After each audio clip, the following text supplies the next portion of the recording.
Falcons made a splash in round 1 of the NFL draft, getting 2 players. Jalon Walker, linebacker, I'm going to call him a linebacker, out of Georgia, and then Tennessee's James Pearce Jr. So a couple of SEC boys coming down to ATL. I'm going to give out a grade for each of these picks. Let's start with the first one at 15. I'm going to give this an A grade. I have to. If you've been following our pre-draft content, Jalon Walker has been my number 1 target for Atlanta because while a lot of people wanted them to focus purely on a pass rusher, and I get that, I understand that, I feel like this defense is not just a pass rusher away from being one of the more, average, competent defenses in football. They needed a guy. They needed some talent. They needed a dude, and they got one in Jalon Walker, who is I don't want to say Swiss Army knife, because whenever you hear Swiss Army knife, you always think they're never really good at any one thing. Jalon Walker last year for UGA led them in sacks and pressures and was 7th in pass rush snaps for the Bulldogs. I think Jalon Walker is going to step into this lineup as an inside linebacker, and they're going to utilize him on a bunch of blitz packages, on passing situations off the edge, and over time, maybe he kind of develops into a light Micah Parsons, who is just, at this point, a defensive end. I don't think Walker ever gets to that point. He's a little bit on the smaller size for an edge rusher, just 6'1", 243 pounds. But last year, he was one of the bright spots of that Georgia defense. Kirby Smart raved about him off the field. All I've heard in the last couple of weeks is Jalon Walker is a leader, is a captain, is a general on the field. And Raheem Morris is probably over the moon happy to have a guy like Jalon Walker. He probably wants to have 11 Jalon Walkers on that defense. So I'm a big fan of this pick. I'm going to give it an A.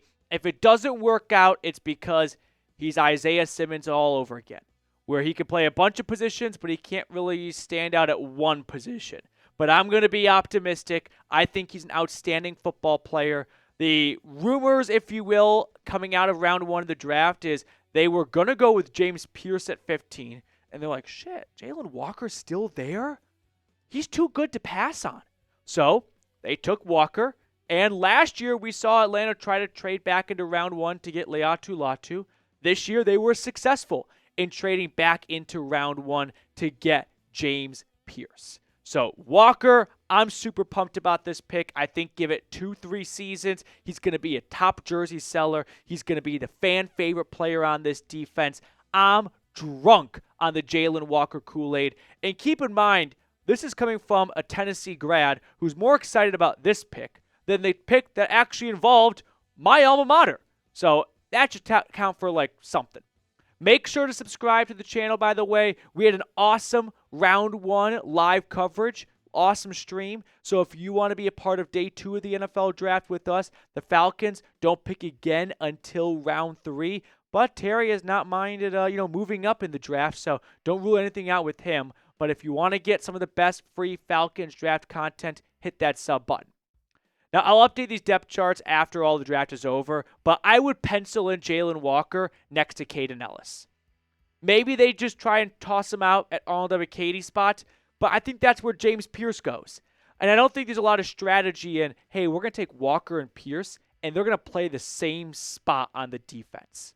To me, I think Walker steps in next to Ellis. He's just a better version of Caden Ellis. He's going to be a blitzing pass rush specialist who's also going to help in the run stopping department. He's also going to be good in coverage as well.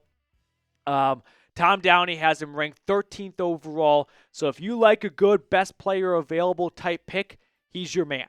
An excellent athlete, 1-year starter for UGA, not a concern for me. We know how big of a pipeline the Bulldogs have become lately, especially on the defensive side of the football. Brugler likes him a lot. Even though he doesn't have elite size for edge work, he is at his best using his long, sleek athleticism to explode downhill and close at the top of his pass rush. He's a chess piece, and right now the Falcons are just looking for cornerstone pieces on defense. This is not a defense that's just a defensive end away. No, this defense is being very far from a finished product. So go get the best guy on defense, and then you fill the rest of the gaps in later. but get the corners down, right? You're doing a puzzle. You don't start in the middle. You start at the corners. He's a cornerstone piece. Love this pick. Now, I'm going to share with you guys my James Pearce draft grade. In a moment, we'll look at the trade Atlanta made to get back into round 1 to select him, and then just a little peek at some round 2 and 3 targets for the Dirty Birds. But first things first, big special shout out to our friends over at Factor.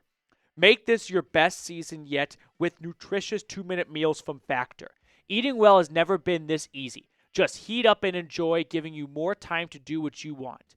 Get outside instead of prepping and cooking indoors.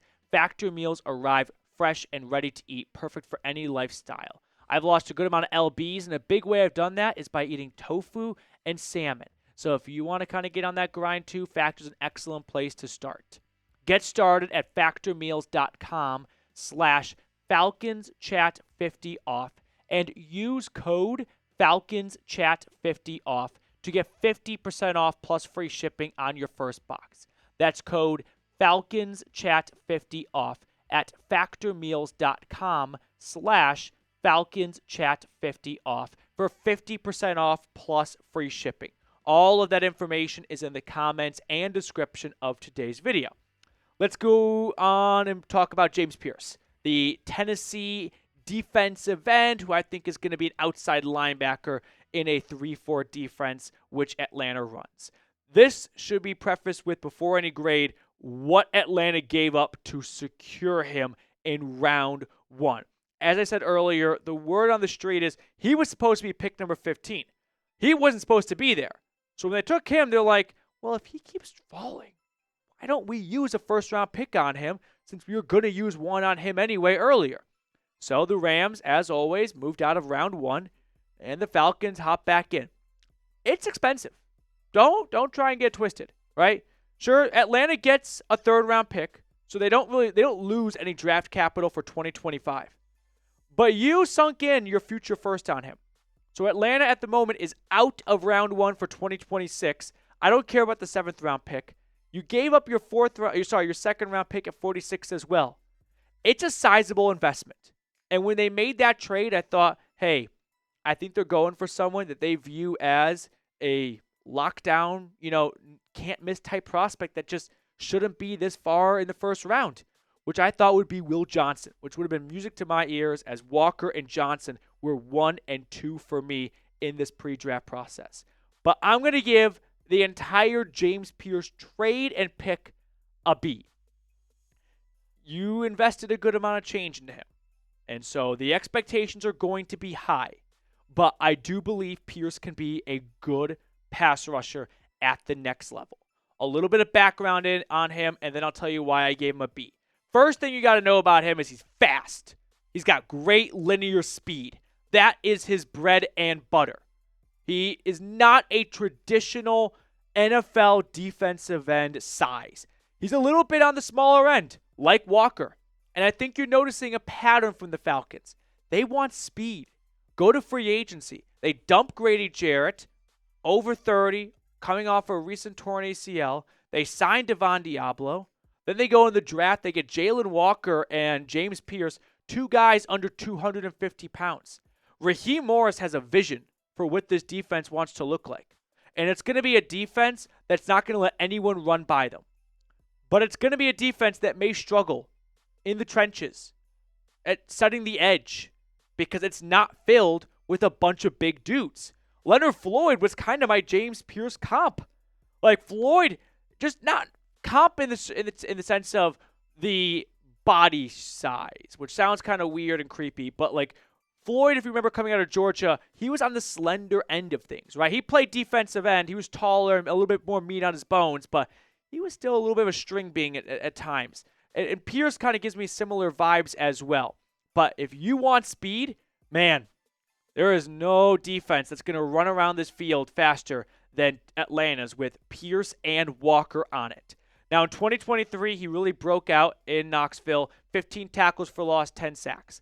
Last year for UT, not quite the same amount of production. The pressures went up a little bit, but sacks went down.